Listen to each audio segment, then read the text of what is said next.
Somewhere right now, there's a teenager who is living through the best year their hobby will ever have, and they have absolutely no idea. They're annoyed, the Wi Fi's slow, the new thing they wanted got delayed. They're convinced everything good already happened, and they were born too late for it. That kid is wrong. They're standing in the middle of the gold and complaining about the lighting. And the only way they'll ever find out is to wait 25 years, look back and go, oh no, that was it. That was the peak. I was there. I bring this up because I just went down a very stupid rabbit hole about the year 1999. And I came out the other side genuinely a little rattled because 1999 wasn't a good year for gaming. It was the year, and almost nobody noticed while it was happening. 5 games came out in a 12-month window, 5, and every single one of them is still quietly running your favorite game today. Not as nostalgia as load-bearing structure. The blueprints are still in the walls.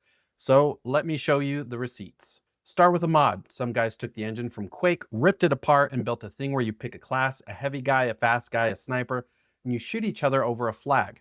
That mod was called Team Fortress. Valve looked at it and went, yeah, we'll have that. Bought it, rebuilt it on Half-Life, and shipped Team Fortress Classic in 1999. Class-based hero shooter, pick your guy, pick your role, fight over the objective. Sound familiar? It should. That's Overwatch. That's the entire genre Blizzard sold you 14 years later like it descended from heaven. It descended from a free mod made by people who weren't getting paid. That same year, you've got EverQuest, and EverQuest is the one that should scare you because EverQuest is the reason a specific chunk of your life is just gone. This is the game that figured out the loop. Kill the monster, get the number makes you stronger, so you go kill a bigger monster, join a guild, raid with 40 strangers at 2 a.m., lose a relationship to it. Everyone blames World of Warcraft for inventing that black hole. WoW didn't invent it. WoW polished it. EverQuest dug the hole in 1999, and we've been climbing out of it ever since with varying degrees of success. Then, completely different lane, Tony Hawk's Pro Skater. You're not going to believe this, but before 1999, skateboarding games were not really a thing anyone cared about. Tony Hawk shows up and suddenly half of America thinks they understand a kickflip because they can do one with a controller. The game's so good, it spawns a wave of copycats. BMX games, scooter games, there is, I promise you, an inline skating game that exists purely because Tony Hawk made it look possible. A guy on rollerblades got a video game deal off the back of this. Be so for real. And in the same year the 90s were closing out, you get Medal of Honor. And the origin story on this one is unhinged. Steven Spielberg, yes, that Spielberg, has just made Saving Private Ryan. He watches his kid and his kid's friends playing GoldenEye and he goes, what if I did that, but World War II, but it actually felt real? So he tells the team at DreamWorks to build it.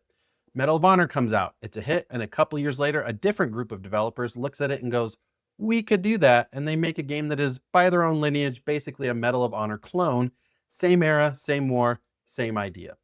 That clone was the first Call of Duty. So the single biggest shooter franchise on the planet, the thing that prints money every November like clockwork, started as a knockoff of a Spielberg passion project that started as a knockoff of GoldenEye. It's clones all the way down. Cool, great, healthy industry. And then there's the fifth one, and I want to slow down on the fifth one because the fifth one is the whole reason I made this video. In 1999, Sega released Shenmue, and Shenmue was the most expensive video game ever made at the time. The number you'll see thrown around is $70 million, though the director said years later it was closer to $47 million with marketing, and that it also covered a big chunk of the sequel. Either way, adjusted for inflation, you're in well over $100 million on a game in 1999. What did they spend it on? Everything. They built a city, a real one. Yokosuka, Japan, recreated so completely that the shops open and close on a schedule. It rains on a forecast. People walk to actual jobs and go home. Vending machines work. You can buy a can of soda and a capsule toy. There are full complete arcade games sitting inside the game that you can just go play instead of doing the plot. The story has over 500,000 lines of dialogue. Nobody had ever done this. Nobody had the technology. So Sega is they just built it. New engine, motion capture, the whole pipeline from scratch because the thing they wanted to make didn't exist yet.